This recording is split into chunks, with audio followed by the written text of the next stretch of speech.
భారత్ పాకిస్తాన్ మధ్య cricket match అంటే భావోద్వేగాల సమరం.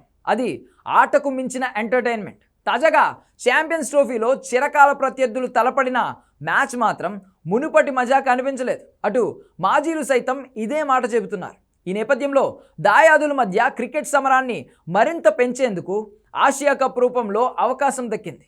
ఆసియా ఖండంలోని జట్ల మధ్య పోరుకు వేదికగా నిలిచే ఆసియా కప్ ఈ ఏడాది జరగబోతోంది. క్రిక్బజ్ రిపోర్ట్ ప్రకారం సెప్టెంబర్ 2వ వారం నుంచి 4వ వారం వరకు ఏషియా కప్ జరిగే అవకాశం ఉంది. 2026లో జరగబోయే టీ20 వరల్డ్ కప్ను దృష్టిలో ఉంచుకుని ఏషియా కప్ను టీ20 ఫార్మాట్లో నిర్వహించనున్నారు. నిజానికి ఏషియా కప్ 2025కు భారత్ ఆతిథ్యం ఇవ్వాల్సి ఉంది. కానీ ఛాంపియన్స్ ట్రోఫీ కోసం పాకిస్తాన్కు భారత్ వెళ్ళలేదు. దీంతో ఏషియా కప్ కోసం భారత్కు పాక్ వచ్చే అవకాశం లేదు. అందుకే ఏషియా కప్ను తటస్థ వేదికలో నిర్వహించాలని ఏషియా క్రికెట్ కౌన్సిల్ ప్లాన్ చేస్తున్నట్లు క్రిక్బజ్ తెలిపింది. శ్రీలంక లేదా యూఏఈలో ఈ టోర్నీ జరిగే అవకాశం ఉంది. బీసీసీఐనే హోస్ట్ కంట్రీగా ఉంటుంది. భారత్ వర్సెస్ పాకిస్తాన్ మెగా పోరుపై ఫోకస్ పెట్టిన ఏసీసీ అందుకు తగ్గట్టుగానే షెడ్యూల్ ఖరారు చేయనుంది. అన్నీ అనుకున్నట్లు జరిగితే ఈ టోర్నీలో ఇండియా పాక్ గరిష్టంగా 3 సార్లు తలపడే అవకాశం ఉంటుంది.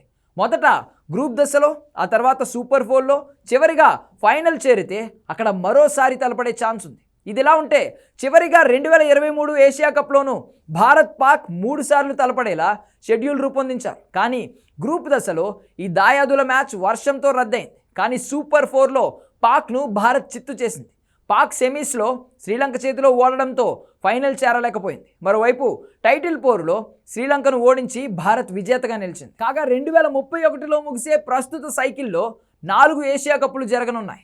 2025 ఎడిషన్ తర్వాత 2027 ఎడిషన్ బంగ్లాదేశ్ వేదికగా వన్డే ఫార్మాట్లో జరుగుతోంది. ఆ తర్వాత పీసీబీ ఆతిథ్యం ఇచ్చే టోర్నీ టీ20 ఫార్మాట్లో జరుగుతోంది. చివరిగా 2031 ఎడిషన్ వన్డే ఫార్మాట్లో జరగనుండగా శ్రీలంక ఆతిథ్యమయ్యనుంది. కాగా ఏషియా కప్ 2025 ఎడిషన్లో భారత్ పాక్తో పాటు శ్రీలంక, బంగ్లాదేశ్, ఆఫ్ఘనిస్తాన్, యూఏఈ, ఒమన్, హాంకాంగ్లు పాల్గొంటాయి.